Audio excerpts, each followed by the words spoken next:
Donc aujourd'hui, nous sommes revenus ce matin pour travailler avec l'un des acteurs vraiment clés du projet, qui se trouve être les journalistes.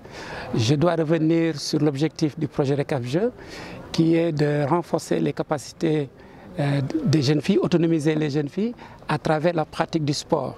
Donc la stratégie que Right to Play a mise en place, elle est de 3 niveaux. Le premier aspect, c'est le renforcement des capacités des jeunes filles. On a presque plus de 8000 jeunes filles âgées de 13 à 18 ans qui sont formées à la pratique du sport pour vraiment leur permettre d'asseoir leur personnalité, de développer leur potentiel.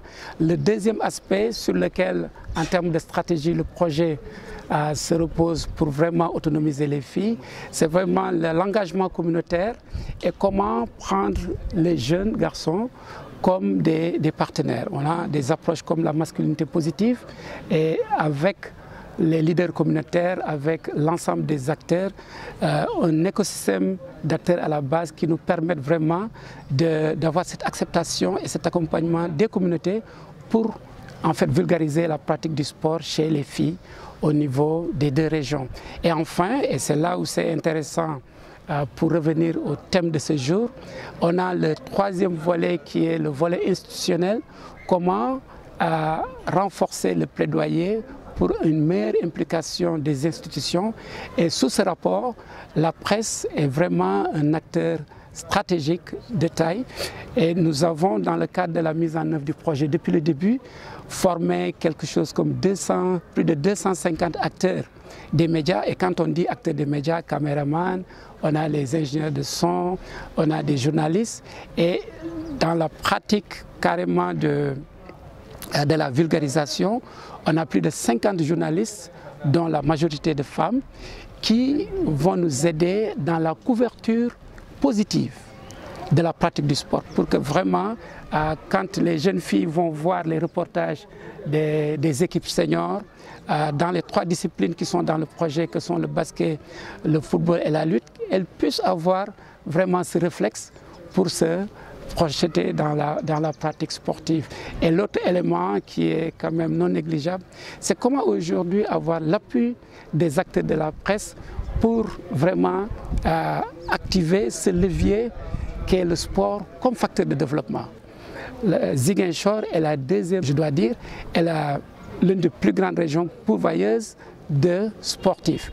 Et quand on parle de sport aujourd'hui, vous savez, au niveau international, c'est le 2e secteur en matière d'apport financier après le secteur d'éthique. On parle des Jeux olympiques de la jeunesse Dakar 2026 et j'ai l'habitude de le dire. Quelle est la place de la Casamance dans la perspective des JO de 2026? Même si rien n'est organisé en matière de compétition à Ziguinchor, parce que les compétitions seront organisées à Dakar et à Saly, quelles sont les retombées qu'on peut avoir? Le projet RECAF-Jeux qui est renforcement de capacité des jeunes filles à travers le sport afin qu'elles deviennent autonomes. On ne pourrait le faire sans l'accompagnement de la presse.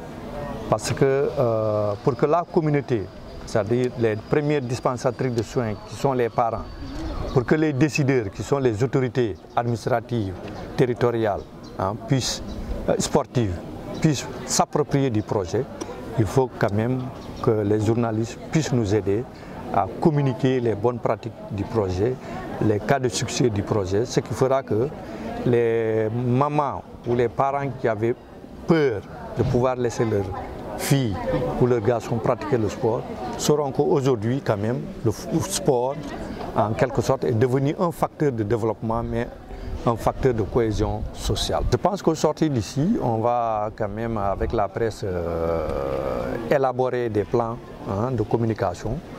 À travers ces plans de communication, on pourra quand même atteindre le maximum de personnes pour que les communautés sachent que le sport est devenu aujourd'hui une entreprise. Parce qu'à travers le sport, il y a plusieurs métiers que l'enfant quand même peut s'embrasser et pouvoir réussir dans la vie.